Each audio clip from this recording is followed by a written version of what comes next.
Good morning, I'm Gus Fauché, the Chief Economist for the PNC Financial Services Group.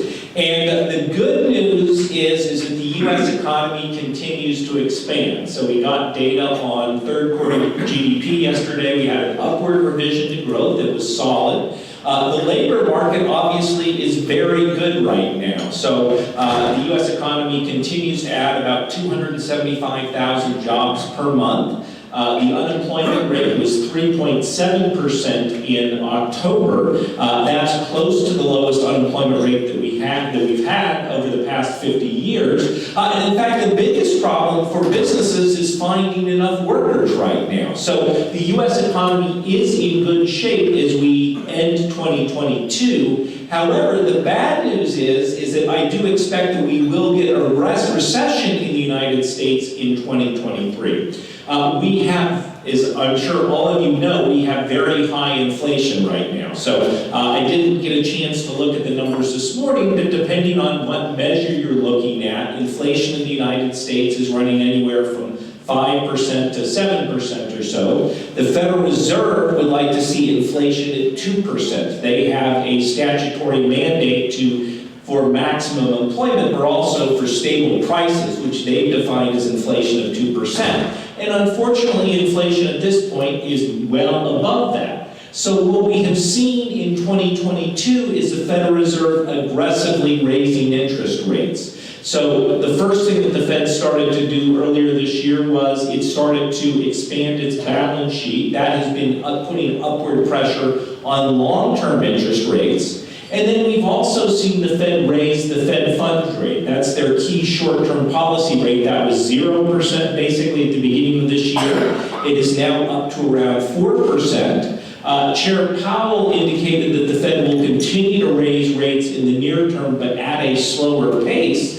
And I would expect that the Fed funds rate, the Federal Open Market Committee will raise it by another 0.5 percentage point when they meet in December, and then raise it, by another 0.5 percentage point or so in the first part of 2023, so that Fed funds rate gets up to close to 5% by the spring of next year.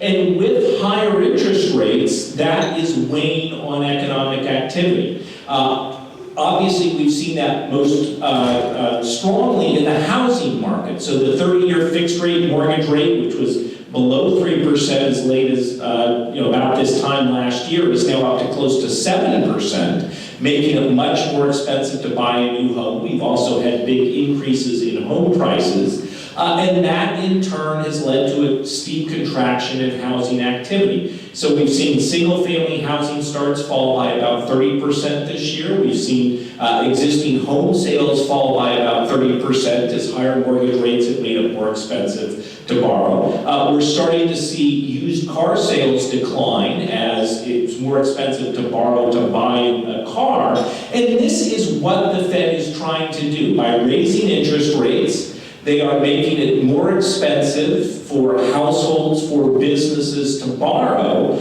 and that is weighing on economic activity. Now, what the Fed would like to achieve is a soft landing, where higher interest rates weigh on economic growth, but do not actually cause a contraction in the U.S. economy. And slower growth would hopefully push inflation back down to 2%. But given the inflation that we've seen, that is the highest inflation that we've had in about 40 years, I just don't think that the Fed can pull it off.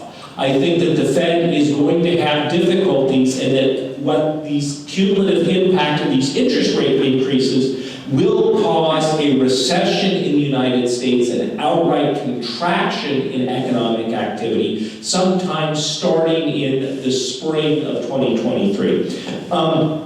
There is a very reliable indicator of recession in the U.S. economy, the inverted yield curve. I'm going to do a quick audio-visual demonstration. So usually short-term rates are lower than long-term rates. So if the federal government wants to borrow for 3 months, that interest rate is lower than the interest rate on federal government borrowing for 10 years. What we've seen is we've seen long-term interest rates move up some, we've seen short-term interest rates move up a lot, and now we have short-term interest rates that are actually above long-term rates. This is what we call an inverted yield curve. Short-term rates are high because the Fed is raising the Fed funds rate. Long-term rates are lower because markets think that inflation will slow and that economic growth will slow.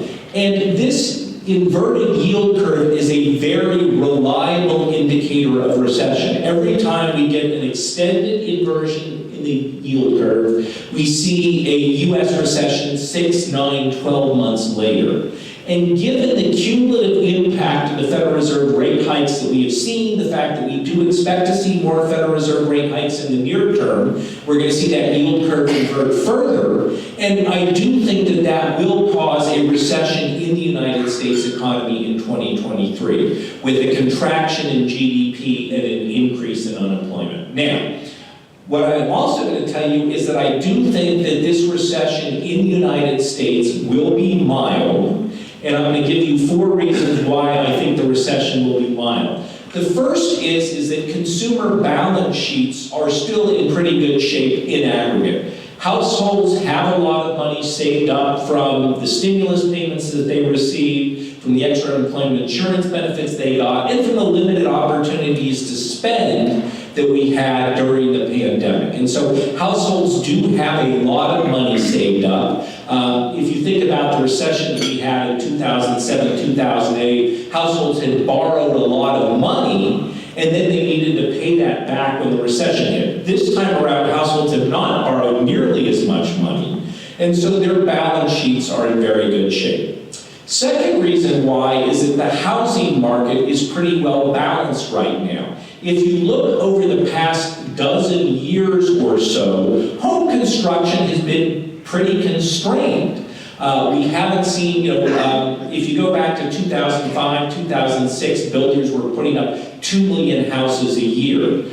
During the recovery from the Great Recession that we've had from roughly 2010 through 2019, builders were putting up 1.4, 1.6 million homes a year. So we don't have the excess supply of housing out there that we did 15 years ago. And so as we see the Fed start to cut interest rates later in 2023, that's going to support a recovery in the housing market, will support home building.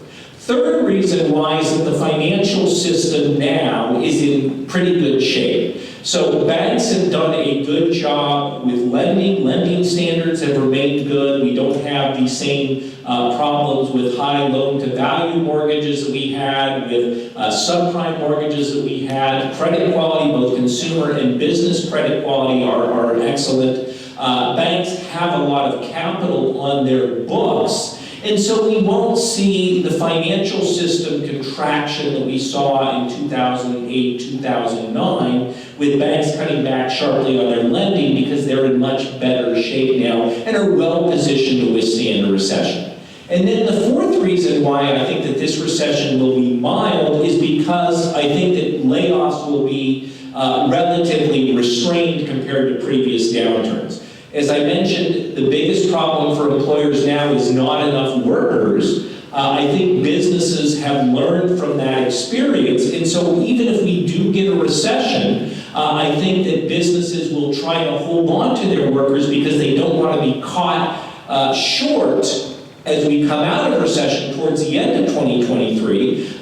They've learned that from their experiences during the recovery from the COVID recession that it's important to keep enough workers around so that as demand starts to pick up, you can respond to that. So I think that businesses will try to avoid those job cuts.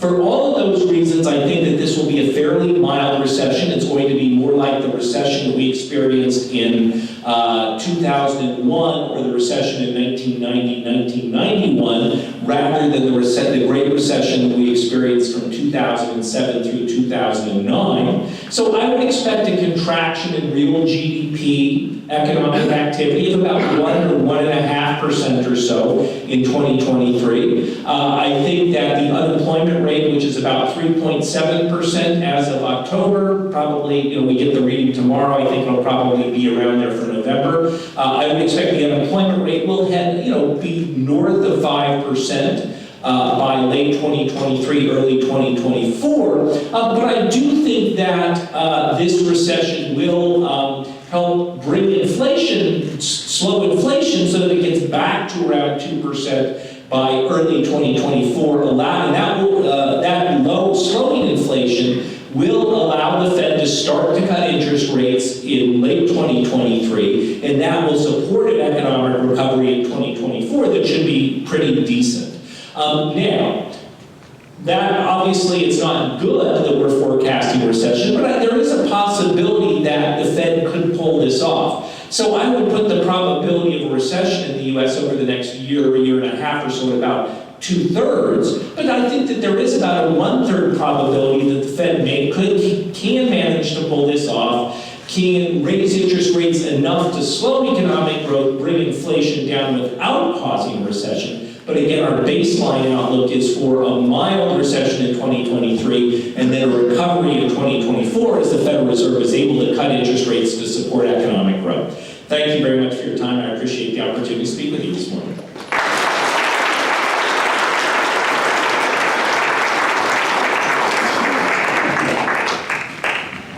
Morning. I think Gus told you everything you need to know. I'm just doing cleanup at this stage. I'm going to summarize my thoughts in case you decide to leave or get bored. And so there are a lot of things in the economy that are very positive, and I want to start with the fact that, and Gus hinted at this, the labor market is not cracking, right? That's good in that unemployment rate remains really low. The economy keeps on expanding, but that's been a headache for the Federal Reserve because the Federal Reserve is trying to break something. It wants to see evidence that the economy is weakening and that inflation is going to start to come down. And unfortunately, the labor market has not been cooperating. The also good is unlike 2007, 2008, consumers are in much, much better shape. Delinquencies, for example, credit card delinquencies, remain really low. They've started creeping up, but they remain really low, which means that most of us are in healthier financial shape than we were beforehand. You also have the bad, which is inflation has been massively sticky. I was on team transitory, and I have egg on my face. I thought that inflation was caused largely by the stimulus and that it was gonna go away. It hasn't. And that's been obviously a headache for the Federal Reserve. We're all feeling it. And that complicates this economic story. And then you have the uncertain. And the uncertain, and this is something that really has been puzzling, is that consumer sentiment and consumer spending are telling very different stories. Most of us are feeling depressed about our pocketbooks, about the state of the economy, but we're continuing to make reservations at a super fancy restaurant. And we're continuing to travel, right? And that's been massively difficult to really understand because, again, consumer spending is one of the things that the Fed is hoping to break, and we're not cooperating because we're continuing to spend, right? So you've got these two things. Labor market is still doing well, consumer spending is still doing well, and the Fed continues to raise interest rates in the hopes that it's going to see evidence that inflation is starting to moderate. And if you read the tea leaves, maybe it is, right? And so yesterday, slightly, moderately positive comments by Powell, and the market goes crazy. I don't know if that's the right reaction or not, but we also have quite a bit of uncertainty surrounding the housing market. How big of a slowdown will we see, and to what extent will that translate into this reduction in spending? We've had massive Zoomification, right? And so North Carolina has been one of the states that has benefited from a lot of in-migration, largely from tech workers, but now it's also made it more sensitive potentially to this national slowdown in the tech sector. As more and more employers are asking workers to go back, what will that do to home prices? What will that do to the remote work that has exploded? Wilmington, where I live, has seen a 4-fold increase in the share of workers who work remotely, right? And that's contributed to, obviously, the increase in housing prices. I always joke that I've had many of these conversations sitting at a brewery, ask somebody where they came from, and they say, we just moved here from New York, rent is so cheap, I'm renting a 2-bedroom for $2,900, right? And so, clearly expectations for people that are making these high wages are very, very different than the average person living and working here. So I'm going to start with something that one of the myths about the current state of the economy is clearly labor supply is a problem, right? And so what I'm showing you there is labor force participation rate by age. And there were a number of stories written about the fact that there are so many young people playing video games in their parents' basements, and they're not coming back to the labor force. The reality is, prime age workers, those are people between the ages of 25 to 54, are basically back, labor force participation for that group is basically back to pre-pandemic level. The group that has not come back to the labor market is older workers. So those are workers over the age of 55 that have left the labor force, maybe because the stock market was doing really well, maybe because of COVID, early retirements, and that obviously has weighed quite heavily on labor supply, and it's very difficult to predict the extent to which, for example, the slowdown in economic activity, the decline in the equity markets is going to force some of these people to come back. But I think that we're at a different place. Clearly, there are some employers still struggling to hire, but we are seeing now slowly this return to pre-pandemic levels in terms of labor force participation. This is, you don't need to look at the details, but that's consumer sentiment. Consumer sentiment from the University of Michigan is basically as low as it's ever been, right? And so again, this is a survey that asks people, how do you feel about your finances? How do you feel about the economy? And people are very, very negative. But this is real consumer spending, right?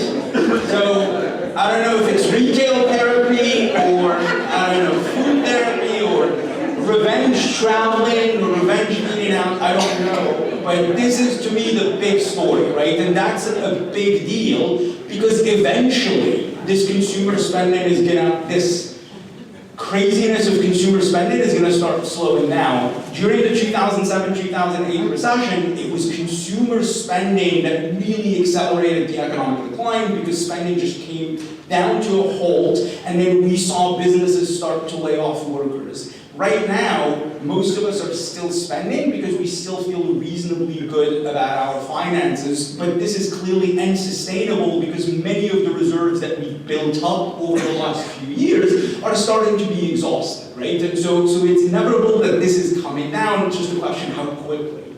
And this is the thing that obviously is now part of the story, and Gus hinted at this. The savings rate, that's the share of people's money that they save, is much, much lower than it was pre-pandemic. You see those two big spikes. Clearly you know what that is. Those are the stimulus payments, right? And so savings rate was fairly high whenever we got stimulus payments. Now we're saving considerably less out of our money because of what we're doing with consumer spending. The thing that I think most of you are checking your 401ks, they're not feeling good about your finances over the last few months. One thing that has happened is that there's been quite a bit of wealth destruction. Equity markets have lost a lot of value over the last few quarters. This is from the previous quarter. So $9 trillion has been lost. Third quarter, we don't have numbers yet. Obviously, it was just as ugly. So the thing that I want to point here is, yes, there's been wealth destruction of late, but most people's equity holdings are still at a much higher level than they were pre-pandemic. And this is part of what Gus was saying, that balance sheets are still reasonably healthy, but they're deteriorating. And this is the credit card delinquencies. And I really liked how he compared 2007 to now. Look at credit card delinquencies during the Great Recession. Look at what they look like now, much, much lower. But they're starting to creep up again. So this is part of this deterioration in financial health, but it's nothing close to what we experienced in 2007, 2008. And these are debt service payments. So this is how much of our money is going to service our debt. The debt service payment is now basically back to pre-pandemic level. That's the share of one's income that is going towards credit card payments or other payments. But again, much different story than where we were in 2007, 2008. So to me, the takeaway, at least at the national level, is yes, financial health is still solid, it's deteriorating, it's gonna start making a dent in consumer spending. And this is the thing that obviously has been massively problematic. This is year-over-year inflation. We're at 8.2% last month. Clearly, that's much higher. The horizontal line is where the Fed would like inflation to be. That's 2%. We're clearly nowhere near that. The Fed has a dual mandate: maximum employment, keep inflation low. They've all but said they now have a single mandate, meaning they want to break inflation or get it back in line to that, close to that 2%. And again, the big question: can they engineer that without breaking something? Clearly the answer increasingly seems no. They're going to need to break something, i.e. the labor market or consumer spending, in order for that to happen. Now, this is an ugly graph, but I really like it, and I'm going to walk you through it. Now, the question I get about inflation a lot is, how big of a bite is it taking out of people's paychecks? So what you're seeing there is earnings growth. So the bars are earnings growth year over year by sector. So if you were, for example, to look at total private, so I'm just going to walk over here and show you something. So this is earnings growth between September 2022 and September 2021. And it's saying that in North Carolina, average earnings in the private sector increased by 6%. Now the little blue dots are the US CPI. The point I'm trying to make is how big of a problem inflation is depends very much on the sector in which you look.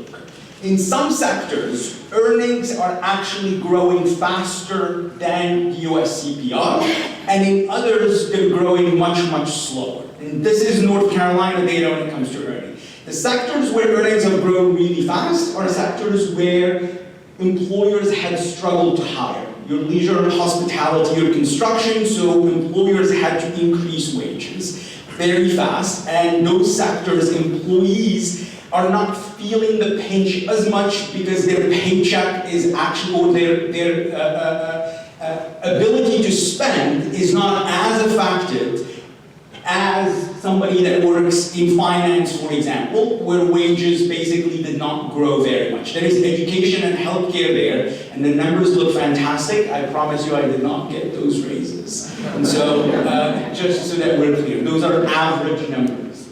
And this is another way of thinking about the same exercise. These are average earning growth by metropolitan area in the state. And that's compared to the US CPI, which was 8.2%. And so if you are in Wilmington, on average, earnings have increased by close to 10%. The CPI was 8.2%. Why is that the case? A lot of leisure and hospitality jobs, a lot of jobs where McDonald's had to increase wages by quite a bit. However, there is quite a bit of variation across the state when it comes to earning. And again, place matters here because industrial composition determines the speed at which earnings are increasing, which then determines how people are feeling about their finances. And then this is employment.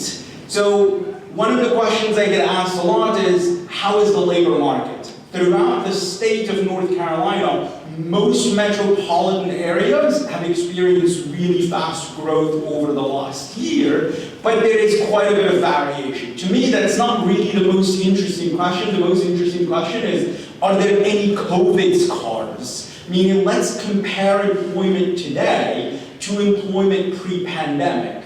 And this is the picture when you do that. So this is percentage change in employment in September 2022 relative to September 2019. And so it's asking how many of the metropolitan areas have more jobs today than they did pre-pandemic. And again, massive variation across the state. In some places, we're basically just back to pre-pandemic levels. Others not only have recovered all the COVID losses, but have actually grown much faster since then.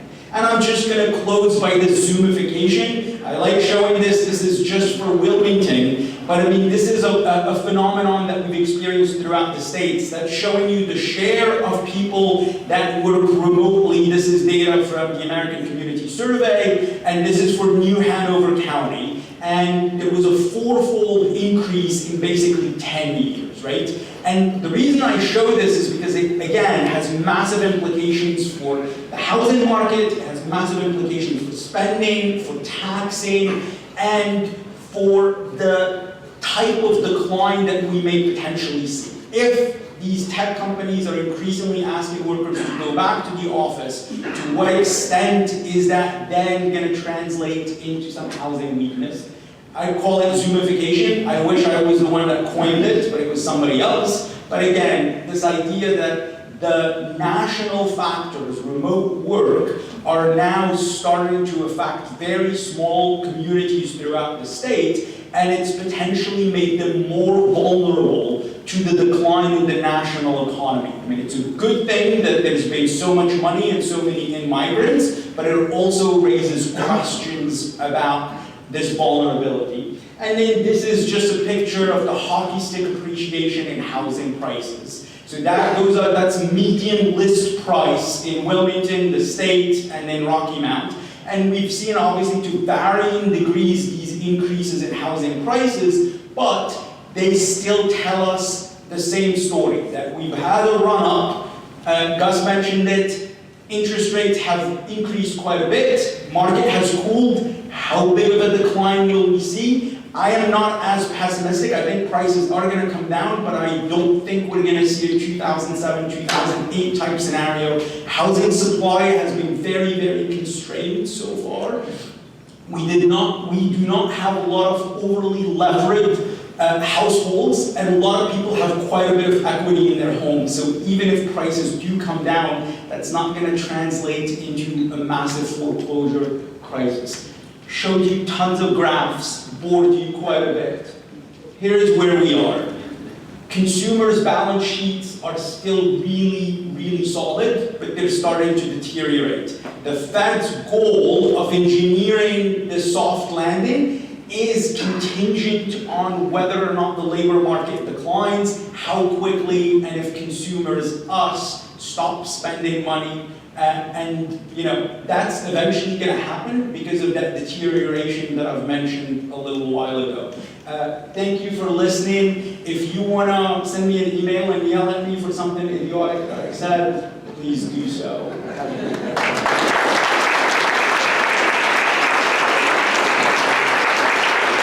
Thank you, Dr. Katabi. We really appreciate it. Economic development in the Rocky Mountain region is a combination of multiple efforts. This facility, the Rocky Mountain Event Center, is one of many investments and initiatives of the city has undertaken to develop and revitalize the core of our region, downtown Rocky Mountain.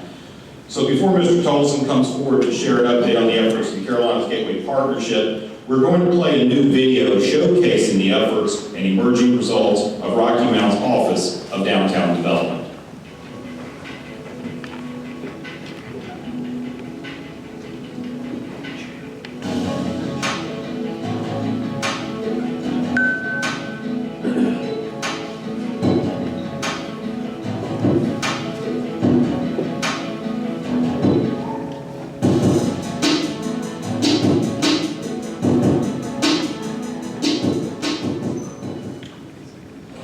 Downtown's going to be a center of surprises where you can live, work, and play, where we have sports and we have entertainment opportunities around, and you can build a business. You can fulfill your dreams downtown. Well, just being from here, growing up here, and not having downtown growing up, it means a lot just to be part of the change, part of the growth. When you come to Rocky Mount, you're gonna see a blend of what was yesterday, what was the past, but you're gonna see a dynamic, new, inclusive vision for young people and elder people like me and people in between who have come here to cast their net in a new entrepreneurial vibrant field. We have all types of shops and businesses that are local and homegrown. We have people coming in from all over the world and the country now to help us rebuild what is a new core of an exciting city. Chambers of Commerce are made up of probably 99% of our members are small businesses. And they're entrepreneurs, they're putting their life into it, their passion into it, and it shows. And in this day and time, we've kind of stepped back into that world of having the face-to-face contact. We want a cup of coffee, we want a glass of wine, we want a meal that we know has been crafted in that restaurant by local people, and oftentimes, and more times than not, local produce. And that's just who we are now. That's wonderful. And so in the last 20 years, we've seen people come back to downtown. We're seeing new businesses come to downtown. We even have an event center that people come all over the world to enjoy, and also council revitalize the historic Douglas Block. And so we're just seeing a tremendous change. The architectural design, they are still in place, intact, and so that's what we were trying to get those who come back and want to redevelop to keep their architectural design and nostalgia, so you can have the past and the present that blend in together. You know, I'm super bullish on downtown. You know, look, I've even bought into the area, an office building, maybe a block or two from where we're sitting and standing. But I'm seeing a lot of energy, a lot of excitement, a lot of folks who've been early adopters, and for those people, I'm very, very, very grateful, because it takes somebody to start the initiative. Downtown, we're on fire, where we facilitate development, inspire creativity and cultural awareness. We're busy revitalizing, and where we energize entrepreneurship. Just coming back home always means more, you know, it's hometown, so just being home and being able to be part of the change means so much. We want to be part of it because we see the locals investing in it. We want to be part of it because I've had a great experience downtown.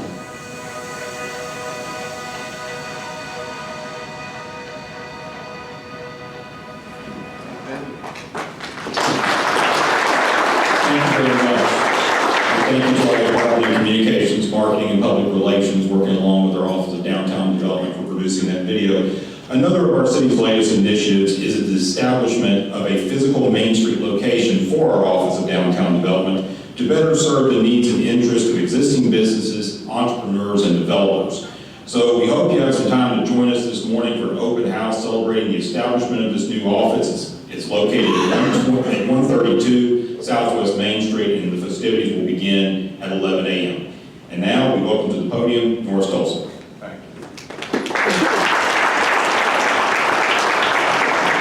Tom, I swear I didn't know you had it in you. I saw you doing the backflips.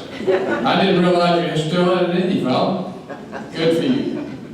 Good morning, everybody. As I begin my remarks, I want to make 3 or 4 comments, general comments about what we see going on in the economic development world across North Carolina. We are now in the era of very large projects. The projects that the Secretary talked about are many very large projects, and that's what kind of dominating the landscape around here these days, very, very large projects. The other thing that's driving us right now is that the automobile industry has finally figured out that the statute that says that by 2030, 60% of the new cars in America have to be electric vehicles. And they've also started to realize that if you're going to build an electric car, you better have a battery. And so we're being dominated in North Carolina now and across the southeast with battery projects.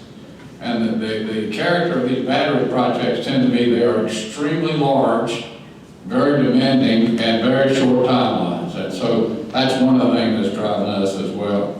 The other thing that's impacting everybody in the economic development business is that site readiness and site availability is king. It is, you know, the real estate guys say location, location, location. In the economic development business now, we're saying you don't have a site ready, you you don't have a mega site that you can look at, or if you don't have a very large piece of acreage that's ready to be built on, you're out of business. And so one of the things I'm going to talk about a little bit in my few minutes is to do that. Tracy, are you able to get my slides up? Okay. What I'm going to show you now is kind of the landscape of where we are in the Rocky Mountain, Edgecombe County area. This map is the way we measure ourselves. Every yellow dot indicates an active project. And on the next chart, you'll see that we're now working 89 projects. 50 of those are kind of semi-dormant, but the rest of those are active, or as we call it, extremely active projects. If we got all these projects, we won't obviously, but if we got them all, we're looking at probably 60,000 new jobs. And I was really delighted, Gus, when you two guys talked about the impact of what's going to happen to us on jobs. And looking at 2023 and 24, there might be more people, more jobs available. Well, I'm going to show you some of that. And then the other thing that characterizes all of these projects that we're looking at these days, most of them, 5 years ago, 3 years ago, even 2 years ago, if you had a $50 million project in your arsenal, you really had a big project. We're working in our partnership, we're working 6 major projects right now. The smallest is 900 million, and the largest is $3.5 billion. With the top being 5 billion. I heard the secretary talking about one of these projects that we have landed in western North Carolina going to 5 billion. We have a couple of projects that we're working that are 3.5 billion growing to 5 billion at full build out. So now let me just give you a breakdown real quick of how that looks. Edgecombe County projects, this chart shows you all the active projects that we're working in Edgecombe County right now. For Edgecombe County at our Kingsborough mega site. The largest being a project called Vinland, which is $3.5 billion. It's an OEM. They are on a very, very fast track. We believe we'll know by the end of this year whether or not they're going to pick us. That we're the only site in North Carolina they're looking at. But the rest of those projects are EV battery projects, and this will demonstrate to you the very large number of electric vehicle batteries projects that are being done. This is just Edgecombe County. South Carolina has already sold most of their sites out for battery projects. Georgia has as well. Virginia has as well. Mississippi has as well. North Carolina has had 2 or 3 big battery projects this year. And at this point, we're looking at 3 or 4 major battery projects at our Kingsborough site. And I'll repeat, what these guys are looking for is a site that's ready to go, meaning shovel-ready, if you will. Secondly, they are on very, very tight timeline. Most of these plants are on 2 to 4 year build-outs, depending on the complexity.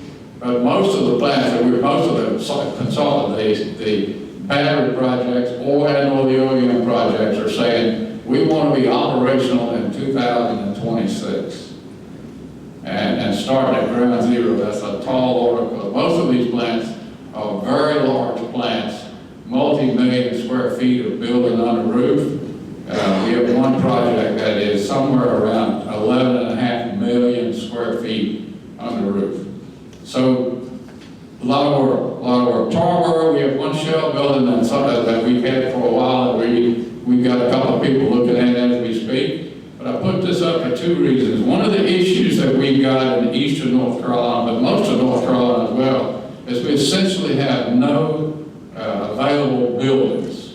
And so if there are any builders in the room that want to build some shell buildings, meet me at the back afterward, because we essentially have no inventory at all.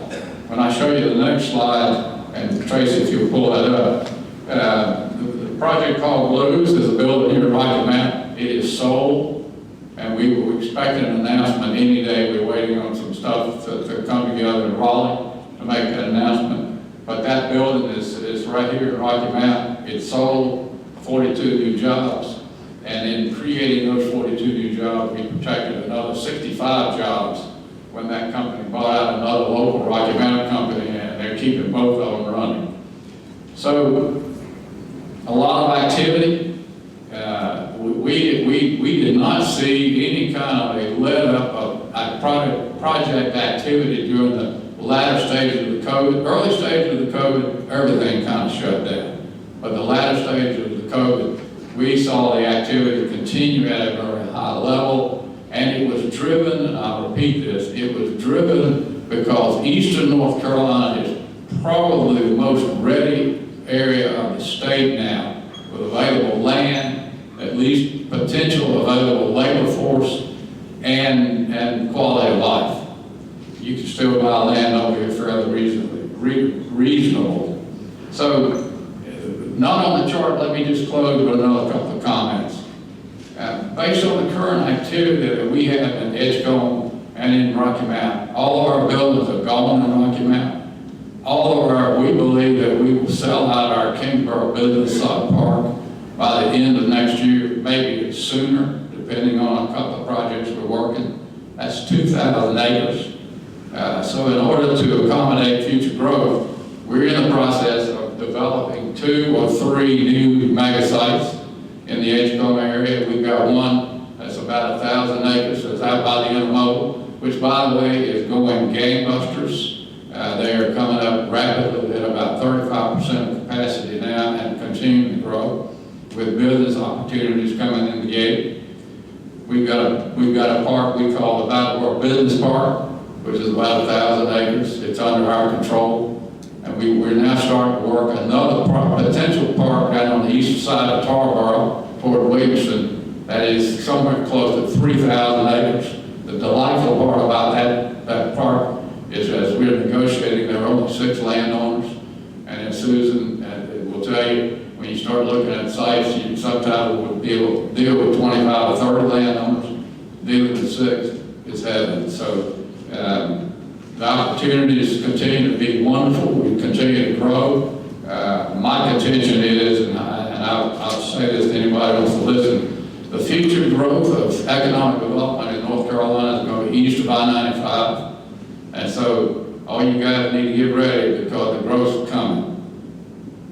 And we'll take questions at the end. Susan, I'll let it wide open for you.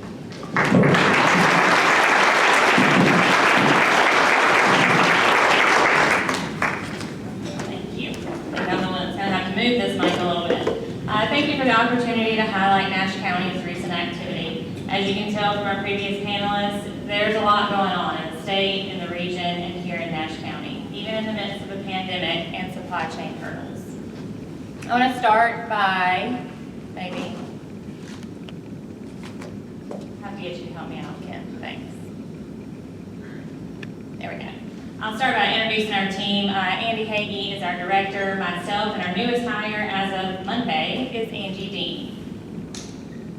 So looking back over the last year and a half, we'd like to highlight some recent announcements and expansions, starting with Cummins' 2021 announcement of a $42 million expansion in the first phase of facility improvements at its Rocky Mount facility.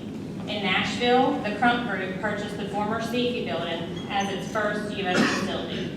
Crump Naturals manufactures all-natural pet treats from locally sourced sweet potatoes that they were already purchasing here in Nash County. They will invest over $20 million and employ 160. They expect to be operational by the end of this month. Sonovatech in Middlesex is a Raleigh-based food processing company that purchased the county's Shell building.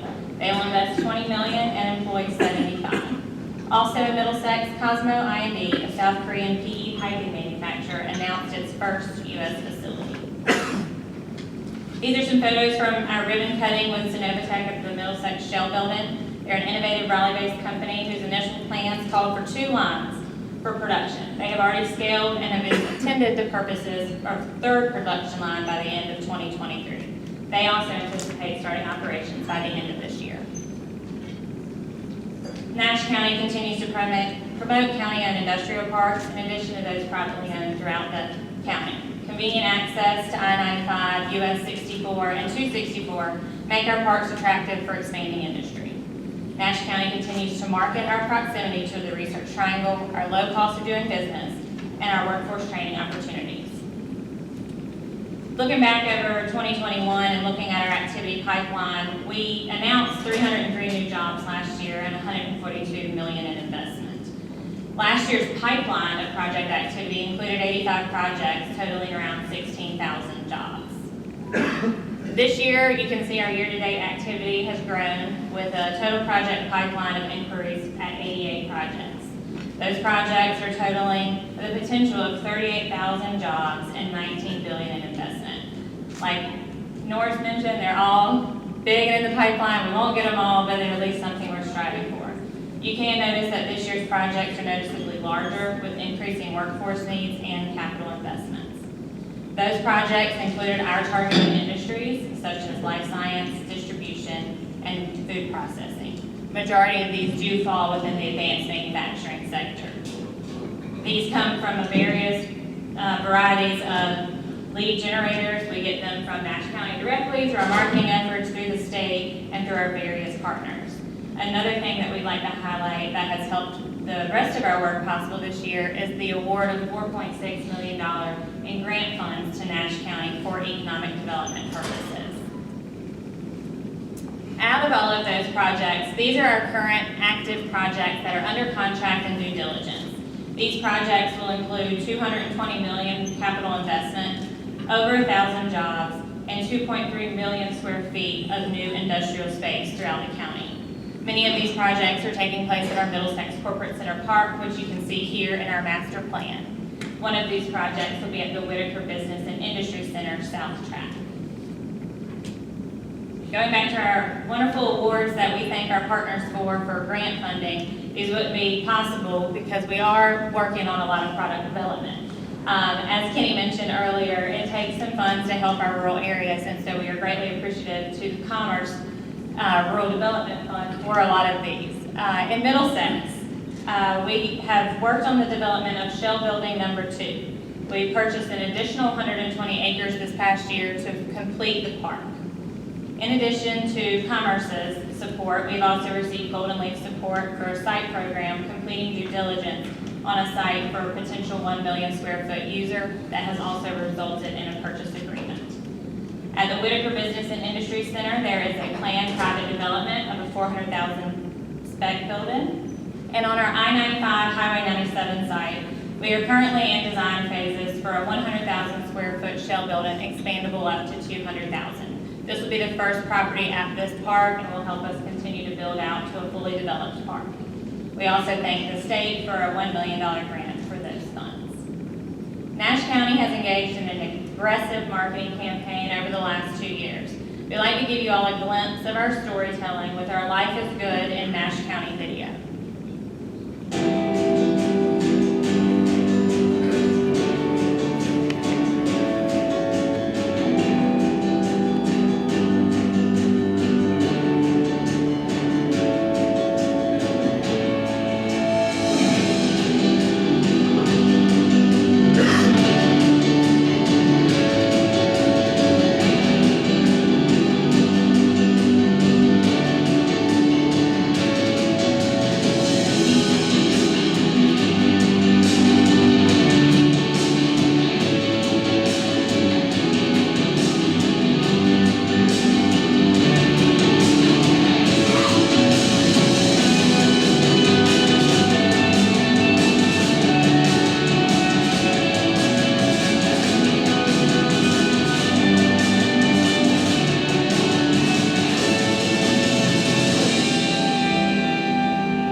Our ongoing campaign includes a partnership with WRL Digital Solutions, and thanks to our community and business partners, we've been able to tell our story through featured articles monthly and targeted ads.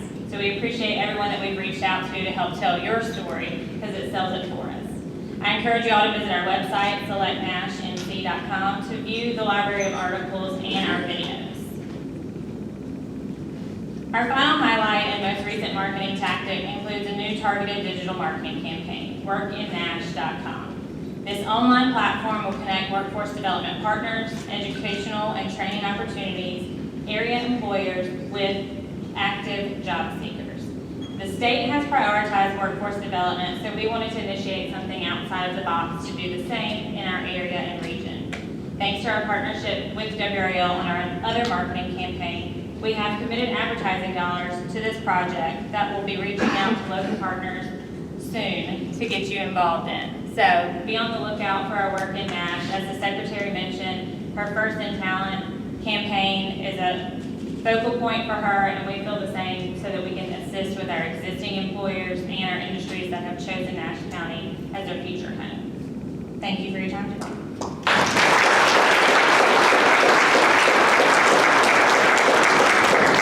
Good morning, everyone. My name is Greg Gunn, Farm Bureau President for Nash County. And on behalf of the Farm Bureau, I welcome you. I'd like to talk about how our crops turned out this year. We all know how hot and dry it was in June and July. That took a toll on the corn crop and put the tobacco crop behind schedule. Some timely rains in July turned the tobacco crop around, and it made a tremendous rebound, only to be hit by a tropical storm that caused some leaf loss late in the season, which hurt the yield.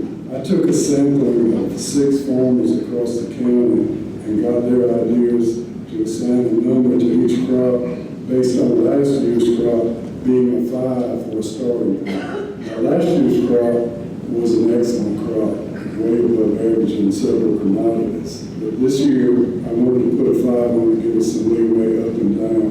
So this covered crops in all the different parts of the county. Our corn crop in 2021 was probably the best corn crop Nash County has ever produced. The cotton and peanuts were also exceptional. Our corn in 2022, the acreage was down 3,000 acres to 3,000 acres total. Our farmers assigned a number 2 on this crop based on last year's. And also don't forget the input prices were really higher this year, and that's probably put pressure on acres. Our cotton crop this year was up 2,700 acres to 9,700 acres. And it got a number of 6 3/4. So even though we had a really good crop last year, this crop seems to be better. Peanut acreage was basically unchanged at 3,600. Quality of the crop maybe down 0.5%, 4.5. Our sweet potatoes were down 1,900 acres to 7,500 acres. And this crop this year was basically the same as last year in quality. Soybean acreage was up 2,200 to 28,500 acres, probably based on soybean input costs. They're probably the cheapest crop to plant with nitrogen so high. This year's crop came a little under last year's at 4.8. Tobacco acreage was up 500 acres to 7,250 acres. And as I said earlier, it looked like we were going to make a really good crop until a tropical storm came through and cut the yield. Our wheat crop was down 1,000 acres to 3,650, and it was basically the same as 2021. Once again this year, we also had an excellent crop of strawberries, if you like strawberries. And the county acreage of strawberries is like 19 something, so that holds pretty much unchanged. The watermelon crop this year was down 200 acres to 550 acres, but the 2 growers I talked to said the watermelon crop was a good one this year. I'd like to announce we moved into our brand new Rocky Mountain office on Listed Avenue. We are very excited and planning a ribbon cutting on December 16th at 11 a.m. It is a beautiful facility that we can all be proud of. Please stop by and see us sometime. Once again, I'd like to thank everyone for coming this morning, and I hope you enjoy it.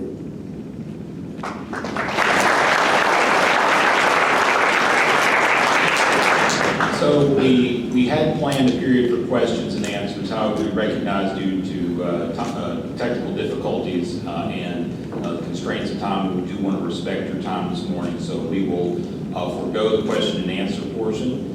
There are a couple of announcements that we wanted to make before we headed out. First of all, again, just a reminder that the open house for the new Office of Downtown Development will start at 11 a.m. this morning, and that office is located at 132 Southwest Main Street. And also one other event that's coming up is we do have, the Chamber has its final business after hours of the year. It is tonight from 5 p.m. to 7 p.m. at the Down East Partnership for Children at 215 Lexington Street. And now I will turn it back over to wrap this up to Mr. Ferris.